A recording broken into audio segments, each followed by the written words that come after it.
Assalamualaikum warahmatullahi wabarakatuh. Cerita kali ini tentang seorang laki-laki yang mengaku seumur hidupnya dia menjadi penjahat, dia bukan orang baik, dia tidak dekat dengan masjid, dia pernah dipenjara, namun tiba-tiba dia mendapatkan telepon dari pelaksana haji bahwa nama dia terdaftar secara online untuk mengikuti ibadah haji pada tahun itu.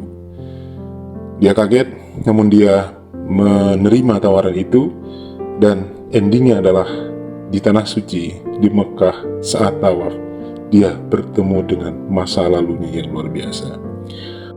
Langsung saja kita masuk ke cerita ini, cerita tentang haji di tahun yang salah. Namaku Ali Hasan, orang-orang memanggilku Hasan. Aku bukan orang baik, tapi suatu hari tanpa aku tahu kenapa, aku diundang menjadi tamu Allah, bukan lewat mimpi, tapi lewat kenyataan yang tak bisa kupahami sampai detik ini. Aku hidup sendiri di gang sempit kota tua. Wajahku keras, bekas luka membelah punggungku. Aku mantan narapidana, terlibat perampokan 20 tahun yang lalu. Saat keluar penjara, istriku meninggal dunia, kecelakaan saat menjemputku, dan anakku waktu itu baru 5 tahun, hilang entah kemana. Aku mencarinya bertahun-tahun, tapi tak pernah kutemukan. Terus terang, aku tidak pernah ke masjid. Bukan suatu kebanggaan tentunya, tapi itulah jati diriku. Tidak pandai mengaji, tapi anehnya aku selalu menyimpan satu foto Ka'bah. Di balik kaca lemari tua, foto itu tak pernah kulepas.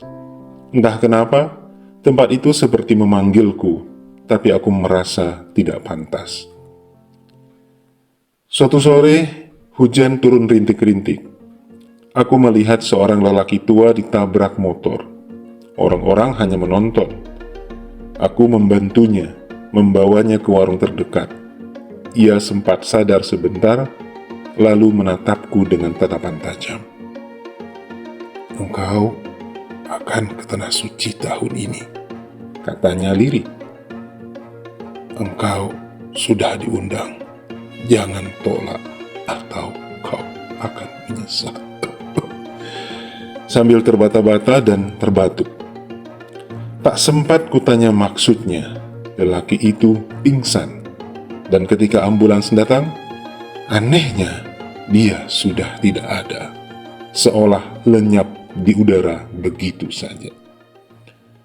Saat pulang, aku kembali menatap foto Ka'bah di lemariku. Tiba-tiba, foto itu jatuh sendiri ke telapak tanganku. Aku merasa ada yang aneh, tapi kutepis jauh-jauh pikiran itu.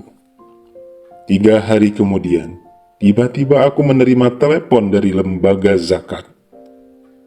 "Selamat Pak Hasan, Anda terpilih untuk berhaji gratis. Semua biaya ditanggung. Mohon datang ke kantor kami besok pagi." Aku terdiam tercekat.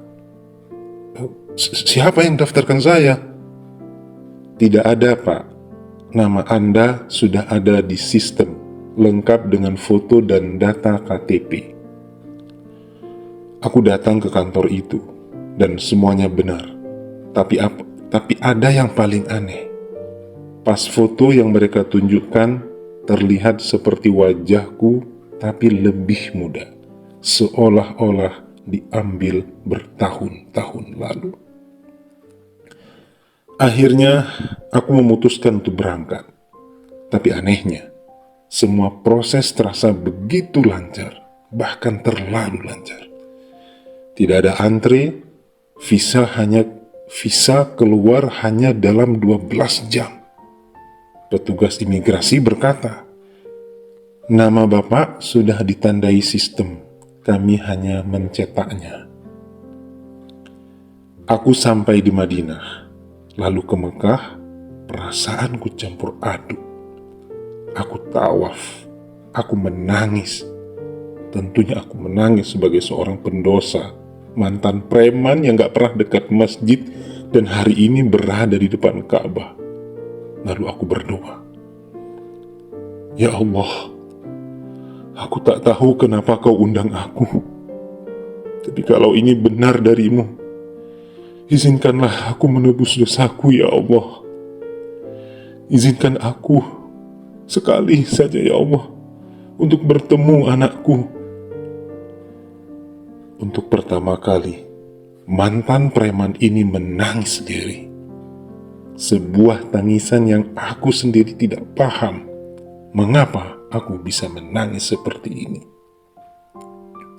Aku melanjutkan tawaf, dan tiba-tiba seorang pemuda menabrakku dari belakang. Kami saling tatap. "Maaf Pak, saya merasa kok saya kenal wajah Bapak, tapi di mana ya?" Aku menatap matanya. Nafasku tercekat. "Siapa namamu, Nak?" "Saya Farid, Pak." Jantungku hampir terhenti. "Ibumu bernama Fatimah?" "Iya, Pak.